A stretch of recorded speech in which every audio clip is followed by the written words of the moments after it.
Hey, Jared from EBMX. Today we're going to set up launching on wheel lift assist. So a couple of things that we talked about in a previous video was that we've got two sliders we want to play with before we play with the angles. So I've got my bike set up here, I've got my wheel lift assist on, and I've done some calibrating of the IMU. So something I want to show you first is, even though we're set to 50 degrees, I want to show you that basically where this throttle turns off. And later on, we might need to play with that, but potentially we shouldn't need to. We're just going to play with our rise aggression and our modulation percentage to probably get the perfect launch or very consistent launch using the system. Okay, so I've got wheel lift assist on here. So I've left everything as default. The only thing I've changed is I've got my modulation percentage and I've changed this to 90. And I've got my rise aggression set to 25. So we're just going to try to do a couple of launches and try to get a really good, easy spot. So we're in mode 3, we're good to go. So we'll see how we go here. So that took a little bit off, but I still had that initial, I felt initial jump where the bike come up, so we'll go again. So on that run, I was losing quite a lot of acceleration. It was slowing me down, but also I noticed like my initial jump off was a bit too high. So what we're gonna do there is do a bit of both. So I'm gonna move my modulation percentage down to, say, I won't go as extreme, we'll go like 60% now. And I'm gonna move my rise aggression up to, say, 60%. So it's 60 and 60, and we're going to see what happens here. Because ideally, I just want to dump the throttle, not worry about it, and things just go. So we're going to try this now. Oh, very slow. So pretty much this is my third run now. So I was just feeling like I'm losing a little bit too much acceleration. So I'm just going to bring my modulation percentage down. I'm going to try 40 now. I'm going to keep my rise aggression at 60 and try that. I'm just going to try to see how this pops, and if it doesn't pop right, I'll turn around, go again. I'll kind of bring up the rise aggression and bring down the modulation again. So we'll see how we go.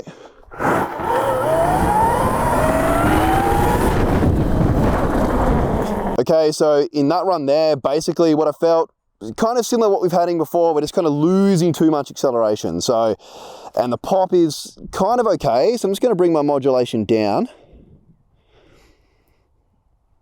And I'm going to bring my rise aggression up to, say, 80. And we'll see how this feels. So I'm after the strongest launch I can get. And if you're watching me here take off, I'm just full throttle the whole time. So normally this bike would loop out instantly without any form of throttle control. So it's all done by the system. So we'll try again.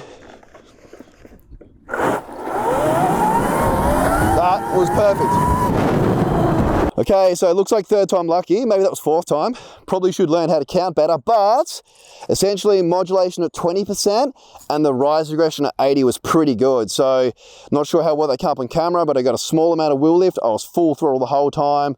The system did everything. I could probably bring up the rise aggression a little bit more, but I'm very happy with the throttle control percentage or the modulation control percentage at 20%. So we'll go up to, say, 90%. On the rise aggression, and we'll leave that there. So once again, if we scroll up, we haven't touched any of the degrees here at all.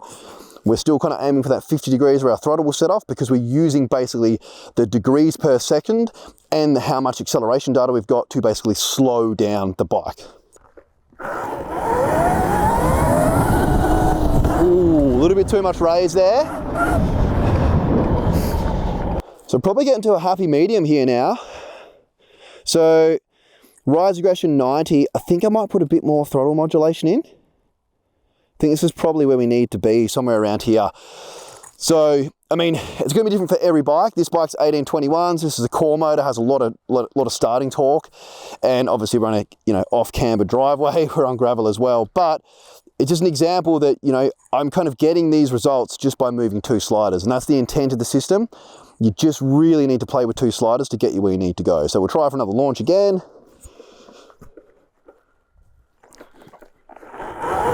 Super easy. I'm gonna go down. I'm just trying to get this absolutely perfect. Maybe we'll just go 100% rise aggression and we might go 20% modulation, and we'll just see how that goes. Very happy where things are now though. Somewhere between 80 and 80% rise aggression and 20 to 30% modulation control is perfect for this kind of low traction surface that I'm on now. Yep, perfect.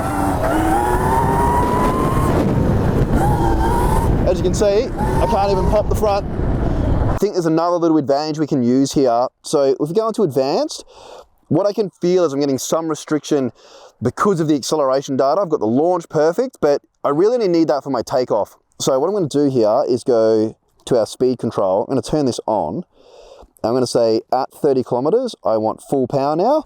You need to make sure your gear ratios, etc. are correct. But what this is going to do, give me the launch, then it's going to basically, the system will turn off and it will give me full power. So we're going to do another run with that now.